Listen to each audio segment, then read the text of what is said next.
नमस्कार। उड़ान गुरु के YouTube चैनल पर आप सभी का हार्दिक स्वागत।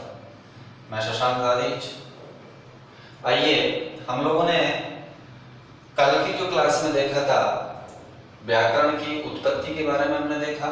व्याकरण की उत्पत्ति के बाद में हम लोगों ने व्याकरण की परंपराओं का अध्ययन किया था और आज जिस क्रम पर हम अध्ययन करेंगे, जो हमारा महत्वपूर्ण जो टॉपिक रहेगा आपकी रीट भर्ती परीक्षा से संबंधित, इससे कभी न कभी लगभग जितनी परीक्षाएं लगी हैं उन परीक्षाओं में आपको एक या दो प्रश्न देखने को मिलता है। जो टॉपिक रहेगा हमारा वो है व्याकरण के त्रिमुनि।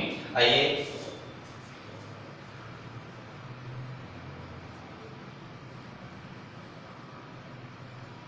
व्याकरण के त्रिमुनि सबसे महत्वपूर्ण टॉपिक है आपकी परीक्षा की दृष्टि से।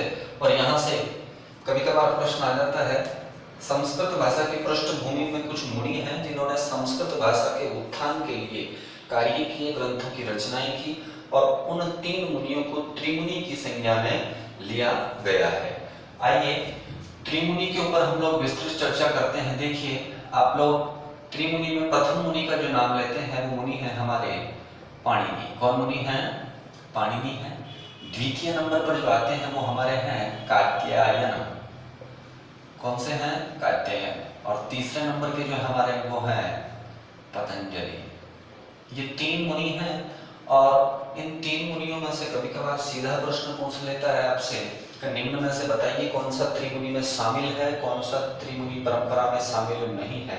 तो आप लोगों को याद रखना है, पाणिनि इसमें सम्मिलित होंगे, कात्यायन इसमें सम्मिलित होंगे, जबकि पतंजलि इसमें सम्मिलित होंगे। आइए, कुछ इनकी संज्ञाएं दी हुई है, उन संज्ञाओं का हम बातचीत करते हैं। देखिए, पाणिनि को सूत्रकार कहा गया है। क्या कहा गया है? सूत्रकार कहा गया है। जबकि कात्यायन को हमारे यहाँ वार्तिककार कहा गया है और पतंजलि को भाष्यकार कहा गया है। यहां से भी सीधा प्रश्न पूछ लेता है कि सूत्रकार कह अस्ति, तो आप उत्तर देंगे पाणिनि। वार्तिककार कह तो कात्यायन, भाष्यकार कह तो आप उत्तर देंगे पतंजलि।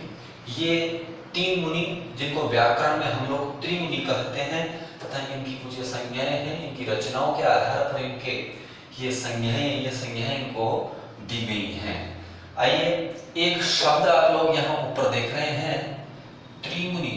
ये जो शब्द है, देखिए इसको थोड़ा समझते हैं। त्रिमुनि लिखा हुआ है, आपसे पूछ सकता है, कुछ भी प्रश्न पूछ सकता है। त्रिमुनि में नाम पूछ सकता है, नाम नहीं पूछे तो सूत्रकार, वार्तिककार, भाष्यकार इस प्रकार से पूछ सकता है, या डायरेक्ट आपको इसी एक प्रश्न पूछने के वो दो प्रश्नों को कार्य कर सकता है। जैसे त्रिमुनि में वो आपको समास पूछ सकता है। देखिएगा, त्रिमुनि जो आपके सामने ये शब्द लिखा हुआ है, त्रिमुनि जो शब्द है, इस शब्द में आपको वो पूछेगा कि समास कौन सा होगा।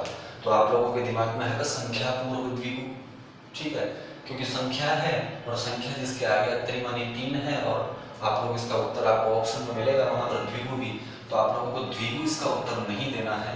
कारण है इसमें जो मूलतः जो समास होगा वो होगा हमारा अव्ययी भाव। कौन सा समास होगा? अव्ययी भाव हमारा यहाँ समास होता है। कारण है व्याकरण शिक्षा में एक सूत्र है, संख्या वंशेन। ये एक हमारा सूत्र है और ये सूत्र हमें ये कहता है कि संख्या के साथ में अगर किसी वंश का वर्णन किया जाए, वर्ण आपको बताया जाए, तो वहां पर द्विगु समास न होकर के वहां पर कौन सा समास होगा? अव्ययभाव समास होगा। देखिए, हमारी संख्या है, मुनि वंश परंपरा से संबंधित है, इसलिए यहाँ पर अव्ययभाव समास होगा। इसी का एक उदाहरण है सप्तविंशति भारद्वाजा, अर्थात सप्तविंशति, विंशति मानी हो गया हमारा 20 और सप्त मानी हो गया हमारे 7, तो 27 भारद्वाज की संज्ञा दी गई है। तो यहाँ पर भी हमारा जो समास होगा वो कौन सा समास होगा? अव्ययी भाव समास होगा। ये सामान्य परिचय मैंने इसलिए बताया क्योंकि त्रिमुनि शब्द आ गया, मुनि परंपरा हम लोग पढ़ रहे हैं, एक पूछ सकता है, बाकी हम जब समास पढ़ेंगे तो इस पर विस्तृत रूप से हम लोग चर्चा करेंगे। आइए, अब हम लोग प्रत्येक मुनि के बारे में जो महत्वपूर्ण इनके तथ्य हैं, इनका जन्म स्थान कहाँ है, इनकी कार्यस्थली कहाँ रही है, इन्होंने कौन सी रचनाएं की हैं, इनकी माता का नाम क्या था, पिता का नाम क्या था, आदि विषयों पर हम लोग विस्तृत रूप से चर्चा करेंगे। आइए, हमारे जो पहले जो मुनि हैं आपके सामने हैं, वो हमारे कौन हैं, पाणिनि हैं। देखिए, पाणिनि सबसे प्राचीन मुनि माने गए हैं और इनकी रचना के बारे में आप सभी को पता है कि इनकी जो प्रमुख जो रचना है वो कौन सी रचना है, अष्टाध्यायी है। चर्चा करेंगे। पहले इनके जन्म समय पर हम चर्चा करते हैं। पाणिनि जो मुनि हैं, इनका जो जन्म समय हमारे व्याकरण शास्त्र में माना जाता है वो 500 ईसा पूर्व माना जाता है। ठीक है जी, जन्म समय इनका 500 ईसा पूर्व हमारे यहाँ माना जाता है। अब बात आती है कि जन्म 500 ईसा पूर्व है तो इनका जो जन्म स्थान है वो कौन सा है। तो देखिए, जन्म स्थान इनका सलातुर है। कहाँ है, सलातुर। अब वर्तमान में अगर पूछ ले कि वर्तमान में सलातुर कहाँ स्थित है, तो आप लोग इसका उत्तर देंगे जो हमारा पाकिस्तान है, पाकिस्तान का एक शहर है लाहौर। कौन सा शहर है, लाहौर शहर है जो वर्तमान में सलातुर वहां पड़ता है। तो ये आप थोड़ी सामान्य जानकारी इसको ध्यान रखना, बाकी परीक्षा में अधिकतर ये पूछा जाता है कि सलातुर में इनका जन्म हुआ है, और लेकिन वर्तमान परिदृश्य को देखते हुए वो प्रश्न आपसे पूछता है तो आप थोड़ा बहुत ये आपको उसको ध्यान रखना है। आगे आइए, इनकी जो माता थी, इनकी माता का नाम था हमारे दाक्षी। क्या नाम था, दाक्षी इनकी माता का नाम था। और इनके जो पिता थे, प्रसिद्ध ऋषि हुए हैं पणिन। कौन थे, पणिन इनके पिता का नाम था। और इनके अगर गुरु की बात की जाए तो इनके गुरु कौन थे, वर्षाचार्य।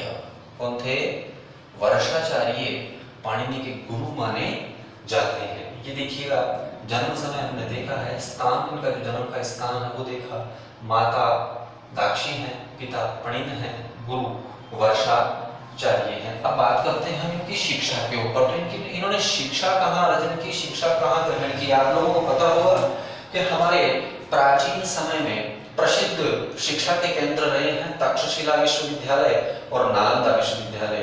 तो पाणिनि मुनि ने अपनी जो शिक्षा या अध्ययन जो किया वो तक्षशिला विश्वविद्यालय में किया था। तक्षशिला विश्वविद्यालय में इन्होंने अपना अध्ययन किया था।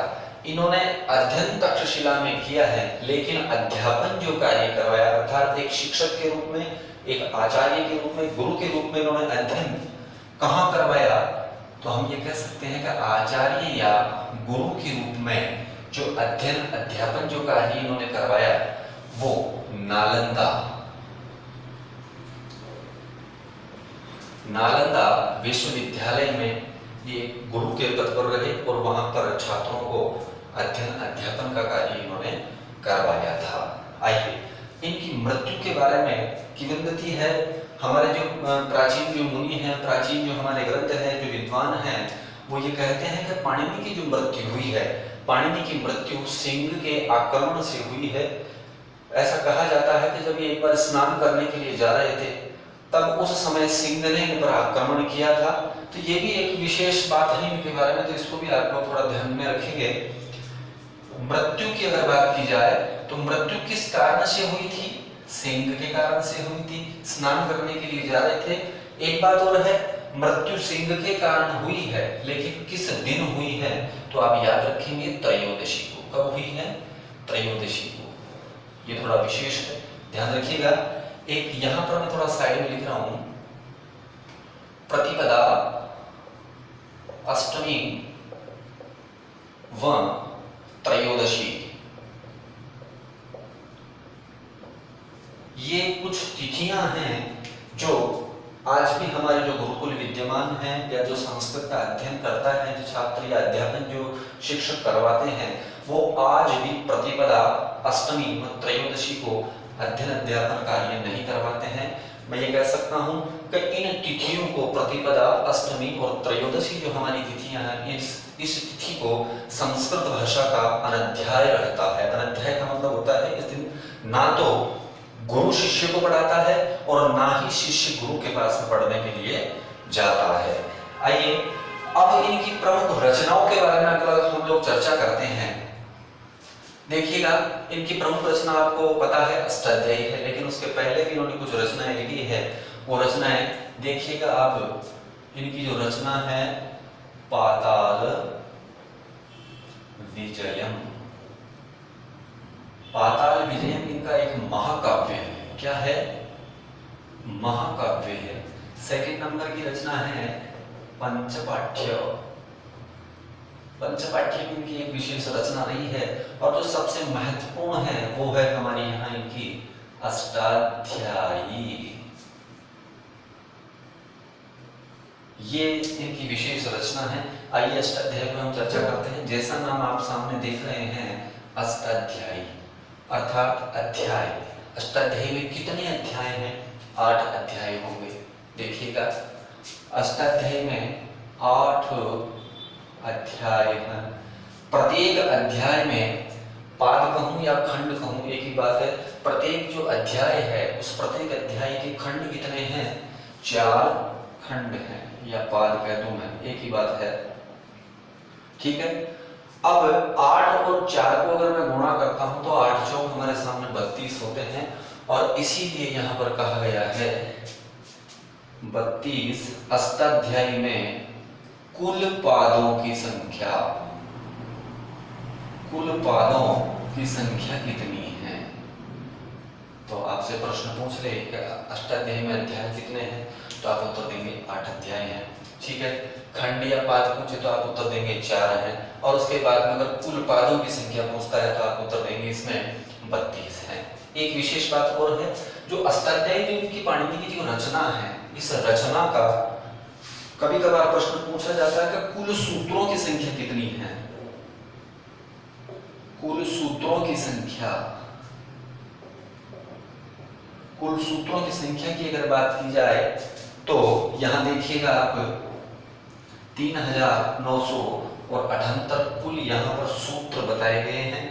लेकिन कभी कभार यहाँ पर प्रश्न में ऑप्शन में अगर 3978 है तो ठीक है, लेकिन अगर नहीं दे रखा है तो आप यहाँ पर लगभग 4000 भी आप याद रखेंगे। ये दोनों चीजें आपको याद रखनी है। जब पाणिनि महोदय अष्टाध्यायी की रचना कर रहे थे तो इस कंप्लीट जो इन्होंने अष्टाध्यायी की रचना की है, इस अष्टाध्यायी में 10 आचार्यों का 10 आचार्यों का वर्णन इन्होंने किया है, या नामोल्लेख इन्होंने किया है। सामान्य प्रश्न है अष्टाध्यायी का प्रथम सूत्र कौन सा होगा? अष्टाध्यायी का प्रथम सूत्र कौन सा है? हमारे यहाँ पर वृद्धिरादैच। कौन सा सूत्र है?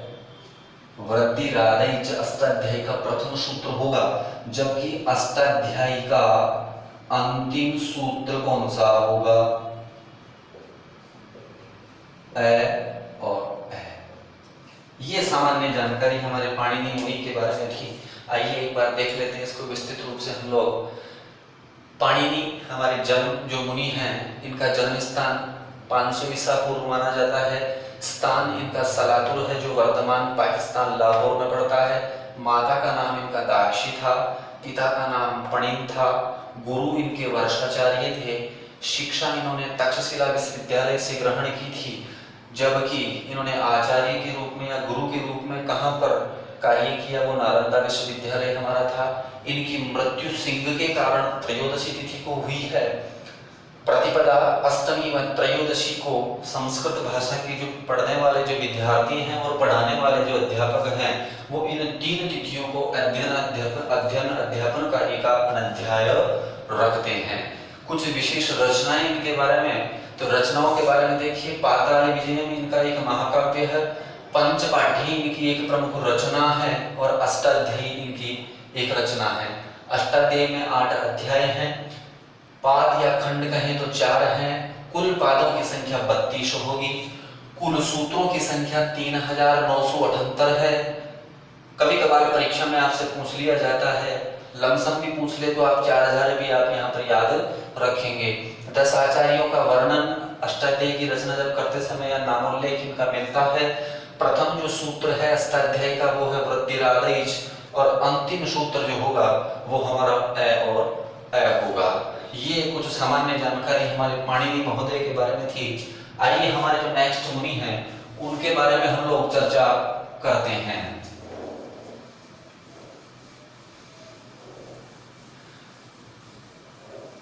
आप साथ के साथ नोट्स में लिखते रहें इन चीजों को। कुछ नई चीज अगर आपको देखने को मिल रही है तो आप इसे जरूर लिख लेना।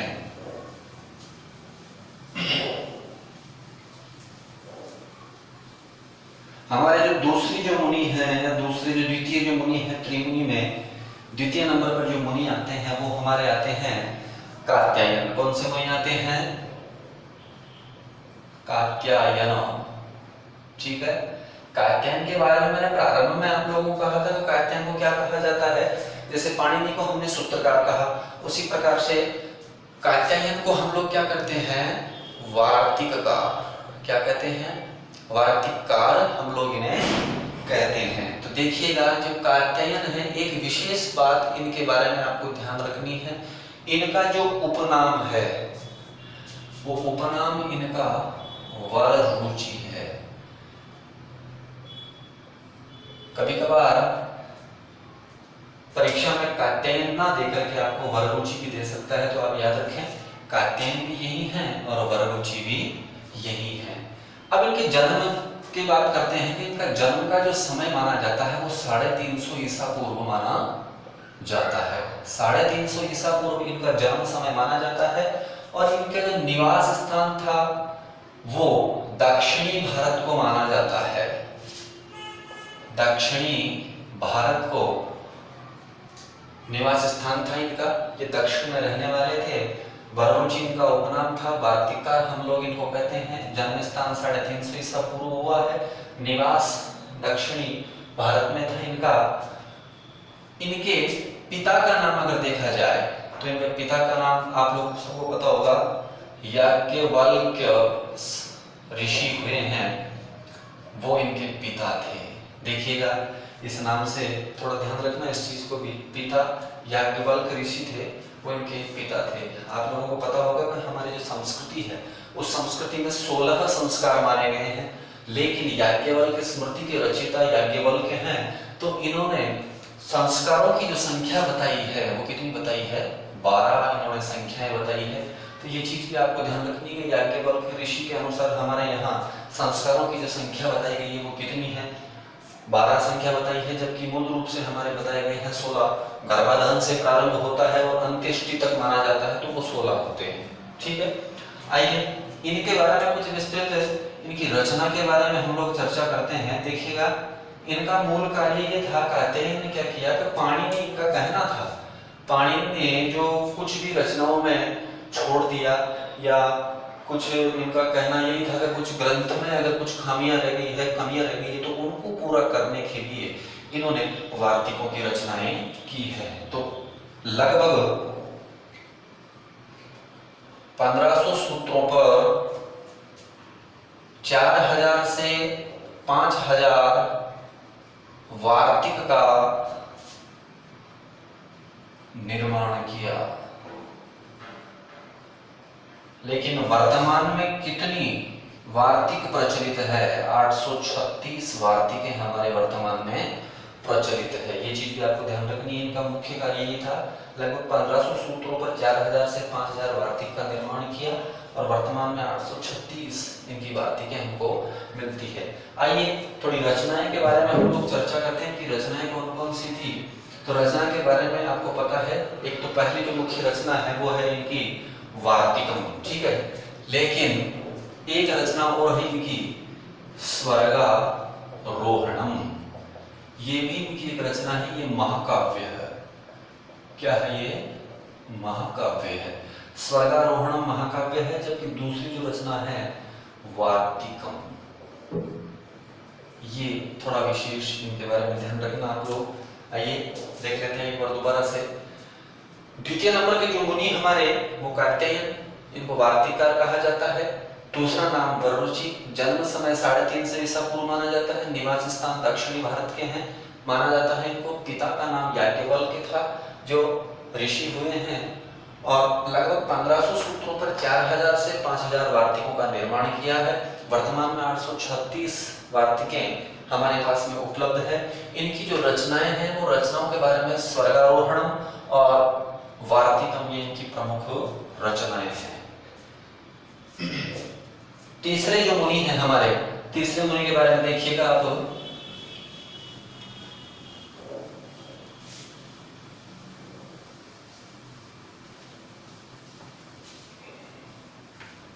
आइए तीसरे मुनि के बारे में हम लोग चर्चा करते हैं। तीसरे जो मुनि हैं हमारे पतंजलि। पतंजलि तीसरे मुनि हैं हमारे, तीसरे मुनि माने जाते हैं, पतंजलि ऋषि हैं। पतंजलि ऋषि के बारे में अगर हम लोग कहें तो इनका जो जन्म समय जो माना जाता है, इनका जन्म समय जो माना जाता है वो 200 ईसा पूर्व माना जाता है। पतंजलि का जन्म समय माना जाता है 200 ईसा पूर्व। और एक चीज मैंने बताई थी कि पतंजलि को क्या कहा जाता है, भाष्यकार कहा जाता है। इनको शेषनाग का अवतार भी कहा जाता है भाई, ये भी चीज आपको ध्यान रखनी है। शेषनाग का अवतार कहा जाता है। इन्हीं का एक दूसरा नाम अहिपति, अहिपति के नाम से भी इनको जाना जाता है। जन्म समय इनका 200 ईसा पूर्व था। इनकी माता का नाम था गौणिका, माता थी इनकी गौणिका, तथा इनका जो निवास स्थान था वो था गोंडा प्रदेश। निवास स्थान इनका कौन सा था, गोंडा प्रदेश था। ये सामान्य जानकारियां। और इनकी जो रचना थी मुख्य रूप से, वो रचना कौन सी थी, महाभाष्य। कौन सी रचना थी, महाभाष्य की प्रमुख रचना मानी जाती है। और इस रचना में कुल अहिनकों की संख्या,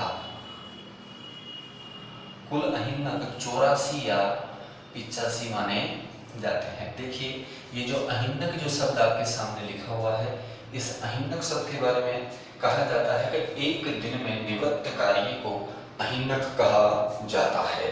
तो लगभग मैं ये कह सकता हूँ कि जो हमारा जो महाभाष्य है, इस महाभाष्य की रचना 84 या 85 दिन में की गई है।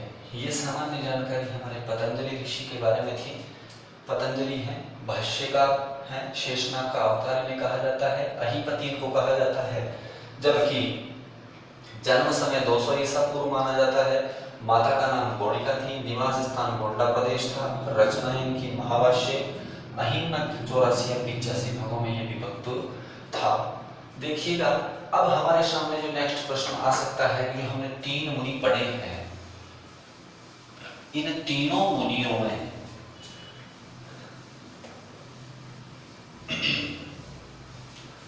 तीनों मुनियों में सर्वश्रेष्ठ मत किसका है। पहला मुनि हमने देखा था पाणिनि, दूसरे मुनि हमने देखे हैं कात्यायन, तीसरे मुनि हमने देखे हैं पतंजलि। ठीक है, इन तीनों मुनियों में सर्वश्रेष्ठ मत किनका माना गया है, ये बताएं। एक सूक्ति है यथोत्तरम, ध्यान देना, यथोत्तरम मुनीनां प्रामाण्यम। यथोत्तरम अर्थात जो उत्तर का, अर्थात जो बाद वाले जो मुनि हैं उस मुनि का मत क्या माना गया है, प्रामाणिक माना गया है। प्रश्न आपसे परीक्षा में पूछ सकता है कि जो हमारे सामने मुनि है, पाणिनि है, कात्यायन है, पतंजलि है, इन तीनों मुनियों में सर्वश्रेष्ठ मत किसका माना गया है, तो आप कहेंगे पतंजलि का सबसे सर्वश्रेष्ठ मत माना जाता है। एक प्रश्न और आता है, एक शब्द मिलता है आपको तदुक्ति। तदुक्ति, तदुक्ति का तात्पर्य क्या है। तदुक्ति से देखिए आप लोग, हम लोग ये समझेंगे पाणिनि, कात्यायन और पतंजलि ने जो रचनाएं की है, पाणिनि ने रचना की अष्टाध्यायी की, कात्यायन ने वार्तिक लिखा, पतंजलि ने महाभाष्य लिखा। इन तीनों के द्वारा जो कही गई युक्ति है वो तदुक्ति है। ये चीज भी आपको याद रखनी है। अर्थात तीनों जो रचनाएं हैं, तीनों रचनाओं का जो सम्मिलित रूप है वो क्या कहलाता है, हमारा तदुक्ति कहलाता है। आइए कुछ जो महत्वपूर्ण ग्रंथ हैं उन ग्रंथों के विषय पर हम लोग चर्चा करते हैं, जो व्याकरण शास्त्र के काफी महत्वपूर्ण ग्रंथ माने गए हैं। देखिएगा, पहला हमारा है लघु सिद्धांत कौमुदी, लघु सिद्धांत कौमुदी। दूसरा है हमारा मध्य सिद्धांत, मध्य सिद्धांत कौमुदी। ये जो दोनों रचनाएं हैं, इन दोनों रचनाओं के जो रचयिता हैं वो हैं वरदराजाचार्य। कौन है? वरदराजाचार्य। इनकी रचनाएं हैं लघु सिद्धांत कौमुदी और मध्य सिद्धांत कौमुदी के रचयिता वरदराजाचार्य हैं। जबकि तीसरे नंबर की हमारी रचना है प्रौढ़ मनोरमा, वह